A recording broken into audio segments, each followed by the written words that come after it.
From the station working for you, this is Good Morning Indiana, streaming now. And good morning to you. The time right now is 4:27 here. It is Monday morning. Thanks for starting your day with us on Good Morning Indiana. We do have several stories to get to before we really get into the show today. So let's talk about the latest COVID numbers here in the state of Indiana. These are the numbers reported from over the weekend. New positive cases over 1,200, bringing the total number of positive cases since back in March here in the Hoosier State to more than 105,000. The total number of people tested, you can see the number there on your screen, and the positivity rate is standing at 8.8%. Over the weekend, we had one new death reported. The death toll in our state, 3,214. We're going to be breaking down these numbers a little bit more here in our show, tell you what they mean and sort of how we are doing with the COVID-19 pandemic here in Indiana. We do want to take a look right now at what the Big Ten is doing about football season. Several other teams have been able to play games safely, and they've made those arrangements now. The pressure is on for the Big Ten to start up the season. So over the weekend, the presidents of all the universities met together and they got a play plan.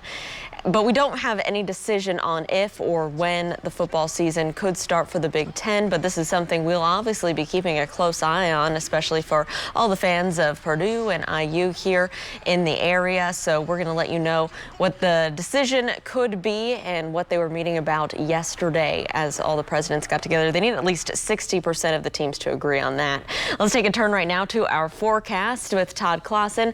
Todd, what can we expect as we start a brand new work week? You know, it's a terrific start to the work week, and it's not just a one-day deal, Lauren. That's the good news going forward. We actually have a pretty nice fall week ahead with temperatures that are going to be running for the most part at or a little bit below normal, and while plenty of sunshine, just some small opportunities for rain as the week progresses. Today, not one of those days for rain. In fact, you may not find hardly any clouds around. Temperatures right now are sitting in the 50s and 60s, right at 60 degrees in Indianapolis, 55 in Kokomo, Logansport at 54 degrees for the day today. Sunny skies, low humidity, and a high temperature that's going to top off right around 78 degrees. All right, Todd, thank you so much. Looking forward to a great Monday here in central Indiana. Something else we want to talk about, Indiana Task Force 1 members, they are heading down to Baton Rouge, Louisiana, so that they can help people there who will be impacted by Tropical Storm Sally. We know that those task force members were down in Louisiana in areas to our south about 2 weeks ago to help clean up from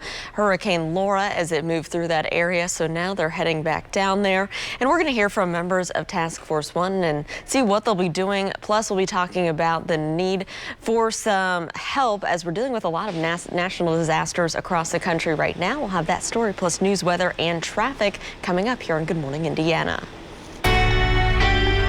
From the station working for you, this is Good Morning Indiana, streaming now. Violence across Indianapolis with more than a dozen people shot over the weekend. Now at 4:30, the latest on the investigations as the city experiences a year of record homicides.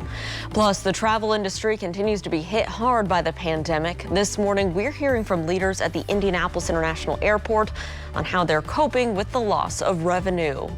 And a roller coaster off season for the Big Ten could be coming to an end. The very latest on the negotiations and when the football season could start up. Here at 4:30, we want to welcome you into Good Morning Indiana. I'm Lauren Casey, back from a few days off, joining Todd Clausen in the studio this morning. Todd, it's great to see you. Love the light-colored suit. It's always a change. What can we expect as we start our Monday? Yeah, you know, welcome back. Hope you enjoyed your time off, and you're coming back to great weather here across central Indiana. And really, this whole week, as we'll dive into in Maine weather in just a few minutes, is going to be a pretty nice one by mid-September standards. 60 degrees right now outside with just the wind out of the northeast, currently at 8 miles per hour. The skies are mainly clear. That is the look in Bloomington here this morning, and all across the area temperatures range from 55 in Peru to 62 degrees in Bloomington. It's 58 in Muncie, and as we go throughout the course of the day, we're going to see lots of sunshine really from start to finish. Only a few fair weather clouds are going to be building in as the day progresses, as high pressure is firmly in control. In fact, you don't see much in the way of cloud cover across central Indiana. We have this one little band of clouds that's moving through through southern portions of central Indiana, and that is just about it. So get out there and enjoy, make those outdoor plans. No weather worries at all here throughout the day today. You may want the light jacket here to start the day. Mid-60s through the mid-morning hours. By noon, we should be right around 70 degrees with high temperatures today. That'll be topping off right around 77 to 78 degrees. Lauren. All right, Todd, thank you. Developing this morning, violence across the Circle City with more than a dozen people shot over the weekend. That includes a triple shooting at the 5 o'clock Sunday morning on Wheeler Street near Washington Park. That's on the northeast side. And overnight, police say the man was shot and killed at a home on Madison Avenue near Raymond Street. This happened around 11:30. Right now, the circumstances of that shooting are still under investigation. No suspect or victim information has been released at this time. Also overnight, a person was shot in the 1600 block of South Delaware Street near Madison Avenue. That person's condition is unknown at this time, and we're waiting to learn more about what led up to that shooting. On Sunday night, police say that a person was shot and killed on a shooting on the east side of town. Officers were called out to Colorado Avenue and Washington Street around 9:45. When they arrived, they found a male victim. He was pronounced dead at the scene.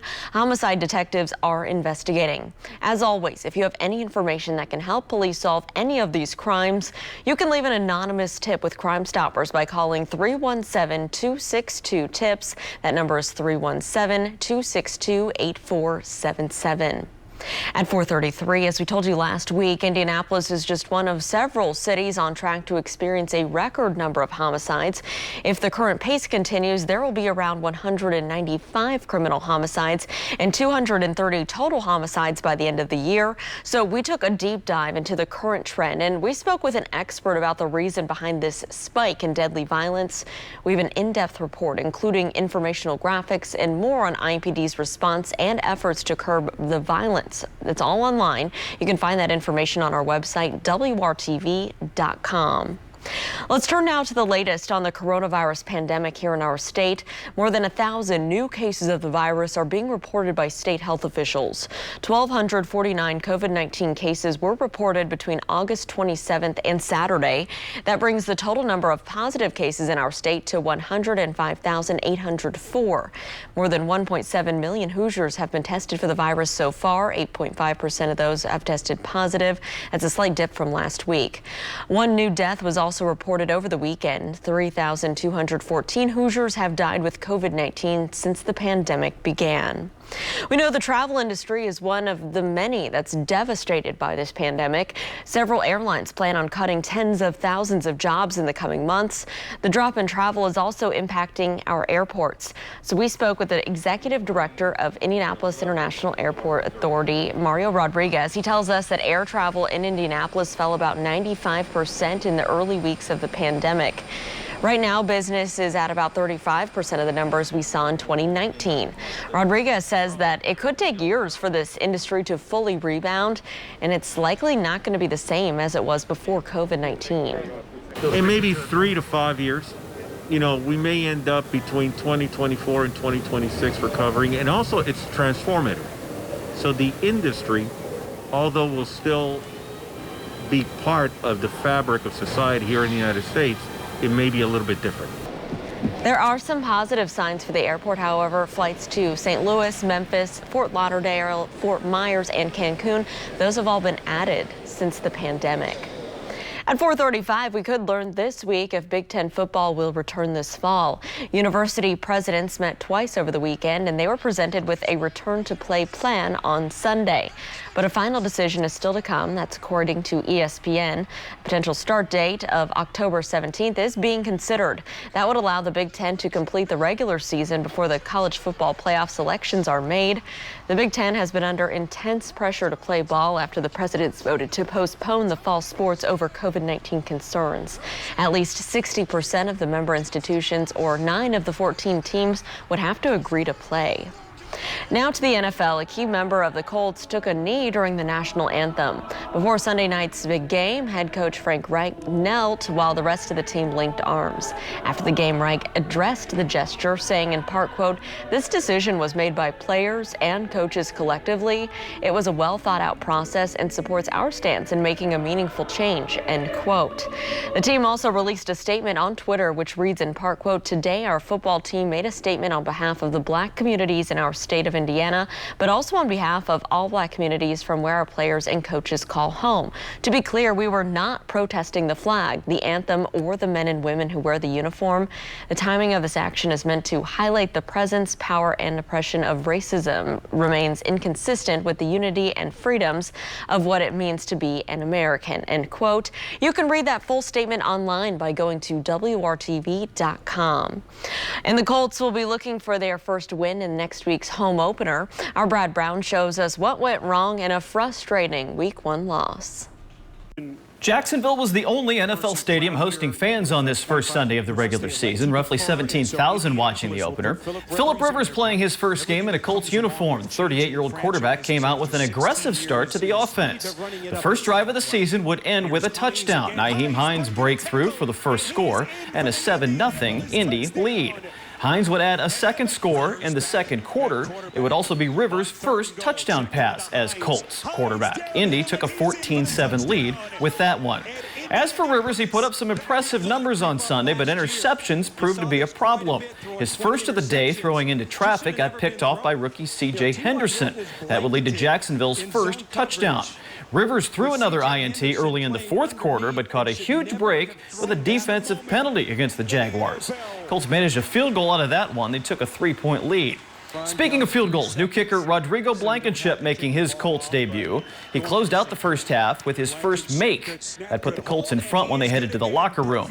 A third quarter kick, though, may have been tipped at the line. It went off the left upright and no good.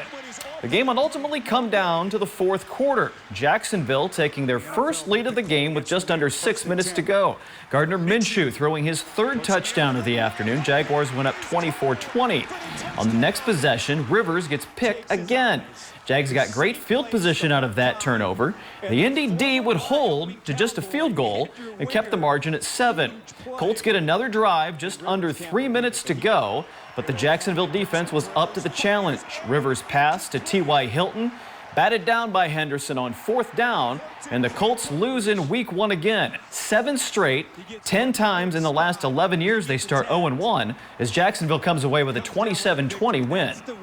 We came down here, felt like we were ready to go in all 3 phases, and just hurt ourselves. Hurt ourselves was offensively with some penalties and some miscues here and there. Obviously got off to a fast start, made a lot of, had a lot of yards in the passing game, made a lot of plays, throughout the game, but not enough to win the game. You can call us frustrated a little bit because we expected to win the game and in a lot of ways probably should have. But the guys we got a lot to be excited about. We just got to put our head down and keep working, and we're in this thing for the long haul. One injury of great concern for the Colts coming out of this first game. Running back Marlon Mack limped off the field in the second quarter. He had been holding his ankle. Coach Reich said after the game it was in fact an Achilles injury. Mack will have a further scan coming up on Monday. That could be a very big deal for the Colts offense as that's their #1 running back, a pass catcher as well. We'll see how that turns out coming into this second week. Now the Colts won't play another division game until Week 10. A very interesting calendar with that this season, but the next 2 are at home. The Vikings come here for the home opener coming up next Sunday. All right, thank you there, Brad. Tough to see the boys in blue go down Week 1, but we'll rebound next week against Minnesota. All right, temperatures this morning sitting in the 40s, 50s, and 60s across the Midwest. We have a beautiful stretch of weather that really started yesterday and is going to go all the way through much of this week. We'll talk about that as well as Hurricane Sally coming up when Good Morning Indiana continues right here on WRTV.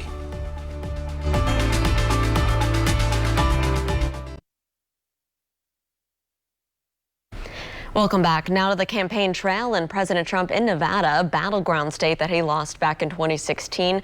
As President Trump escalates his attacks on Joe Biden, it's his own comments about playing down the coronavirus he's yet to escape. ABC's Inez de la Catera is in Washington now with the latest. Kicking off a Western campaign swing, President Trump holding his first indoor rally in defiance of Nevada's regulations and telling thousands of mostly maskless supporters that the pandemic is under control. We have done an incredible job. We get absolutely no credit for the job we've done, and I don't want it myself, but I want it for the admirals and the generals and Mike Pence. The president's comments coming as more than 190,000 Americans have now died from COVID-19, the virus claiming nearly 1,000 lives a day. Nevada's Democratic governor calling the president's rally reckless and selfish. If the governor comes after you, which he shouldn't be doing, I'll be with you all the way. Don't worry about it then. And the Biden campaign pouncing, writing in a statement, "Every rally turned super spreader event is another reminder to Americans that Trump still refuses to take this pandemic seriously and still doesn't have a plan to stop it, even after nearly 200,000 deaths and untold economic damage." This coming as the president continues to face backlash for telling legendary journalist Bob Woodward that he deliberately played down the virus. Woodward explained to 60 Minutes why he made a judgment about the president in his new book. I say the president is the wrong man for the job. He could not rise to the occasion with the virus and tell the truth. And Politico now reporting Trump administration officials tried to interfere with CDC reports on COVID-19 as they pushed for the CDC to better align with President Trump's optimistic claims on the virus. Meanwhile, former New York City Mayor Michael Bloomberg, who spent $1 billion on his presidential campaign, now says he will spend $100 million to help Joe Biden win the state of Florida. Inez de la Cuetara, ABC News, Washington. And let's talk a little bit more about Bloomberg and his commitment to the Biden campaign down there in Florida. The former New York City mayor is donating at least $100 million to the Biden-Harris campaign. Bloomberg's advisors say that the one-time Democratic presidential candidate made this decision after learning that President Trump is prepared to spend millions to support his re-election effort in the state. Right now, Biden is underperforming with Hispanics in the crucial battleground state. Trump, who now calls Florida home, is currently garnering 50% of the Latino vote in the state, a survey says. Early voting in that state starts early next month. This morning, 2 California deputies are fighting for their lives after being ambushed by a gunman in Compton. This happened early Saturday evening around 7 p.m. local time. Surveillance video shows a man walk up to the passenger side of a patrol car, raise up a gun and open fire. Both deputies were hit multiple times. Officials say they were able to radio in for help and they were transported to a local hospital. The deputies have not been identified by name, but the LASD chief says one is a 31-year-old mother of a 6-year-old boy, and the other is a 24-year-old man. Both were reportedly new graduates, and they were sworn into their duties just 14 months ago. Meanwhile, in Georgia, a sheriff's deputy is out of a job this morning for his part in a controversial arrest. An attorney for Roderick Walker says that he was a passenger in a rideshare vehicle that was pulled over for a broken taillight. During the stop, deputies asked Walker for his ID, which he didn't have, and that's when things escalated. Cell phone video shows Walker pinned to the ground with 2 deputies on top of him. He's seen here repeatedly punching him, and it could be heard saying, quote, "He bit me." The deputy has since been fired for excessive force. Walker was arrested and charged with obstructing officers and battery. He denies biting the officer. A criminal and internal investigation is now underway. This morning, the Gulf Coast is bracing for another major storm. Tropical Storm Sally could be a Category 2 hurricane when it reaches the United States. It's expected to make landfall near New Orleans on Tuesday morning. Hurricane warnings have now been issued from Louisiana to Florida, and mandatory evacuations are underway in Louisiana as that area continues to recover from Hurricane Laura. Storm surges of up to 7 to 11 feet are possible near the center of the storm. With the storm surge, extreme rainfall amounts over a foot are expected in some locations between southeast Louisiana and the western Florida Panhandle. The Indiana region of the American Red Cross is fast-tracking a disaster action team training to help get new volunteers ready to deploy. Volunteers are needed to help with Hurricane Laura recovery in the Gulf Coast. And with wildfire recovery happening on the West Coast, we know that once the trained volunteers, they should be willing to accept a 2-week deployment, live in a communal space, and expect work days of 12 hours for at least 6 to 7 days a week. Coming up here in the 5 o'clock hour, our Kelsey Anderson is going to join us live from the Red Cross headquarters downtown with more information on how you can get involved. You can also find more information on the WRTV mobile app. It is 4:49 back here at home. Pretty comfortable out there this morning. Todd, what can we expect for our Monday? You know, we're in great shape here this morning, and we're going to carry that really throughout the entire day. This weather is going to be very, very nice, not only for today, but really for most of this upcoming week. There's only one little speed bump potentially there Wednesday into Thursday with some of the remnants of Sally that Lauren was just talking about. But this morning, right at 60 degrees at the airport in Indianapolis right now. Just a light wind out of the northeast, currently at 8 miles per hour. Visibility not an issue at all here this morning. There is the potential for a little bit of patchy fog to settle in. Hasn't done so as of yet. I'll keep an eye on it for you here this morning. And if it did, it's probably going to be in some northern locations here where the temperatures are running just a couple degrees cooler. 55 in Peru right now. 58 is the current temperature in Muncie. 62 is the current temperature in Bloomington. So as we work our way throughout the course of the day today, the sky cover, that's not going to change. It's mostly sunny throughout the entire day. A few fair weather clouds may build in later on this afternoon. Notice the temperature trend. We're in the 60s here this morning. Your noontime temperature right around 70 degrees, 74 by 2 p.m. and then mid-70s as we work our way into the afternoon and evening hours. So the satellite radar picture shows one little band of cloud cover that is down to our south that has moved through the area. Otherwise, clear skies, should be a beautiful sunrise, and really across much of the Midwest, there's not a whole lot going on as of right now, and that's not going to change here throughout much of the next couple days. Sunset now, look at this, 7:54. We're losing a lot of daylight here pretty quickly now. On Friday, I mentioned it was the first time sunset was before 8 o'clock, and since Friday, we've already lost another 6 minutes. Clear skies, though, 69 degrees as we work our way into the course of the 9 o'clock hour. Overnight tonight, open the windows, turn off the AC. It's a cool night, but great sleeping weather. 49 in Peru, 52 in Indianapolis, Bloomington, about 54 your overnight low. Richmond down to 47. We have several days in a row here where our temperatures are going to be in the 40s for overnight lows.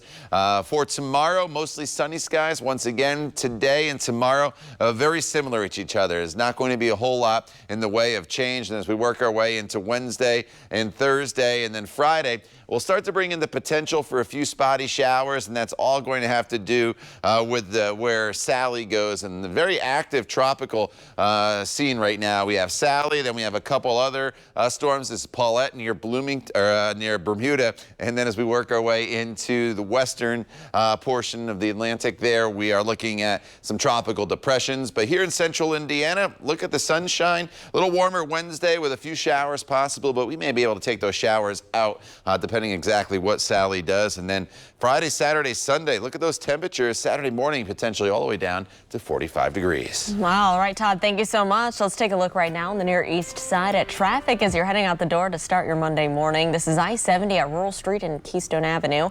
You can see traffic there is traveling up to speed, both eastbound and westbound. No crashes to report around the metro area at this early hour.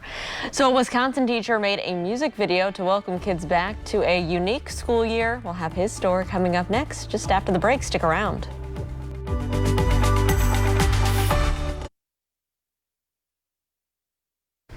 Welcome back. A teacher in Wisconsin welcomed kids back to school in a really unique way.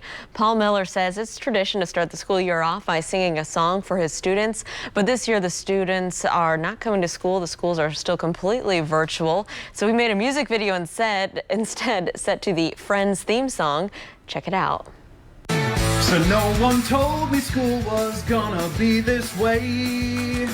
I got my lessons ready, but the students are MIA. I guess I'll move it all to Canvas here. Even though we're starting virtual, we can still have a great year, 'cause I'll be here for you. Well, Miller's video has gotten a lot of likes and shares on social media, as you can imagine, from people all over the world. He's actually an English teacher, but he says he is willing to fill in as a music teacher if needed. Gotta love that extra effort there, Todd. That's pretty funny. I love how all creative they're all getting with all the different songs that they've been doing. So, all right, we have a great stretch of weather for us here really this week. A little speed bump the middle half of the week with some showers possible Wednesday into Thursday. That's definitely not a guarantee. It's just going to kind of depend on the remnants of Sally out there. Otherwise, on either side, lots of sunshine, and look at those temperatures. Very, very comfortable. In fact, running below normal by the time we get into Friday, Saturday, and Sunday of the weekend. All right, we have plenty more coming up for you here on Good Morning Indiana. Stay with us. We're back in just a couple minutes.